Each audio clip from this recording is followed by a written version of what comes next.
Hello everyone, welcome to the channel where we provide that financial information and education.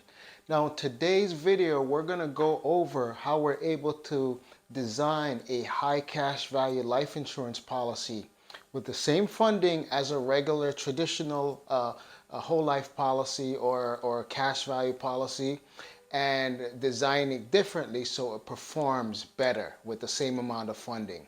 Now, the best way to describe that is to use the analogy of a bank, compare it to a bank.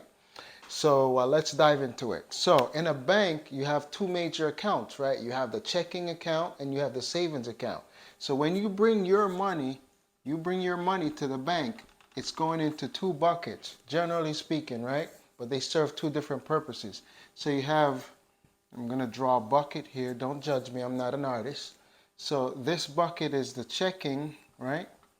And in the checking account is where you have your expenses, right? You put the money in there and you're going to pay your bills out of there, pay your house bills, your credit card bills, all your bills you pay out of your checking account, right? So this purpose of the account is for payments, to pay bills and other payments, right? And then you have the next account is your savings account, all right? And this account, you're saving up for emergency funds. Put your emergency funds there. You put maybe you're saving up for a large purchase, okay? Or whatever, whatever it is that you're saving up for, you have it there, rainy day funds. So you have that in your savings account, right? So that's where you store money for later. Now, in a life insurance, a cash value life insurance policy, it's very similar. When you pay your premiums, they actually go into two buckets. Most people don't know that. So when you're doing life insurance, so I'm going to put LI for life insurance here. So you have two buckets here as well. All right. You have two buckets here. All right. So you're paying your premium.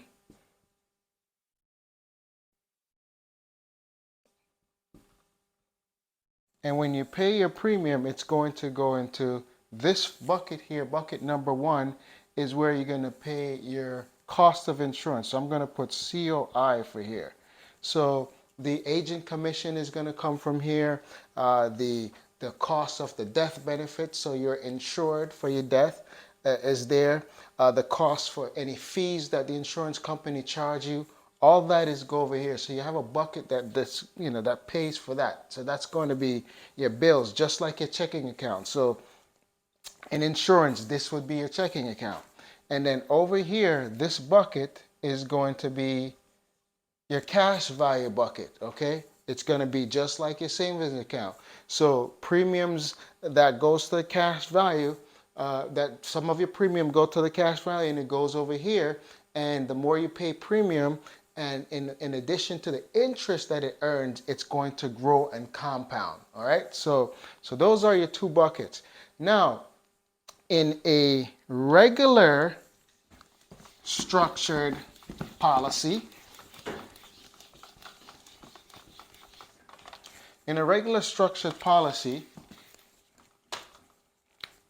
let's draw that again. All right. In a regular structure, so I'll put regular here. In a regular structured policy, in your cost of insurance, in your bucket number one, you're going to have it overfunded. So when you hear an agent said that the cash value takes a while to build up, it takes a while to build up because when they structure it like this, they're putting all that money in there, in the base, what's called the base premium.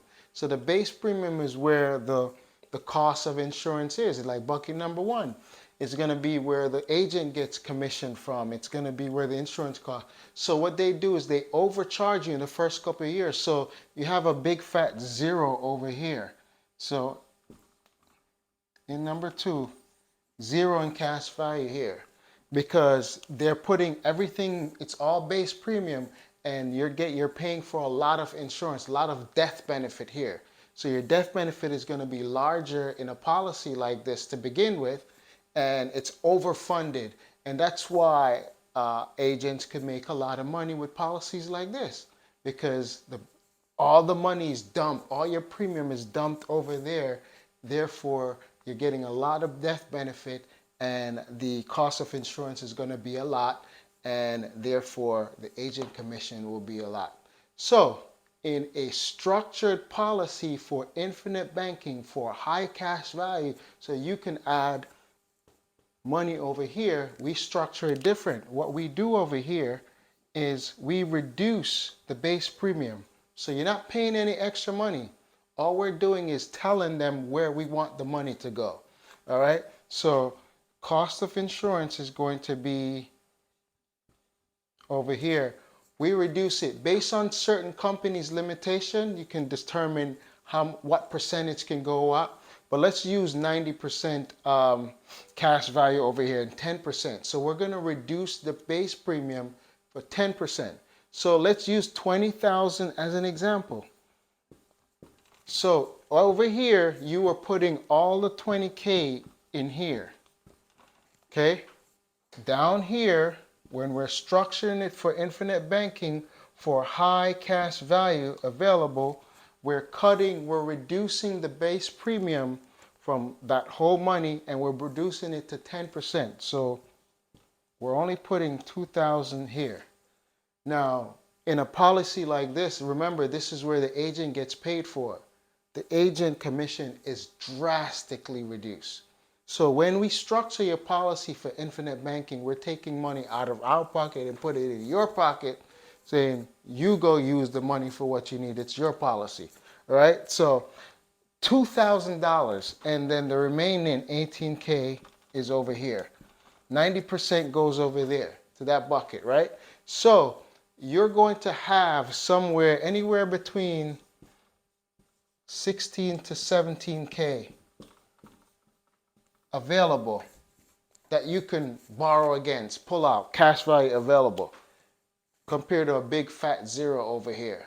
So that's what we're doing. You're not using any other money. The same amount of money you have, but we're structuring it in a way where we're reducing the base premium and putting less in the cost of insurance, reducing the death benefit, and giving you more of your money to go to work for you right away.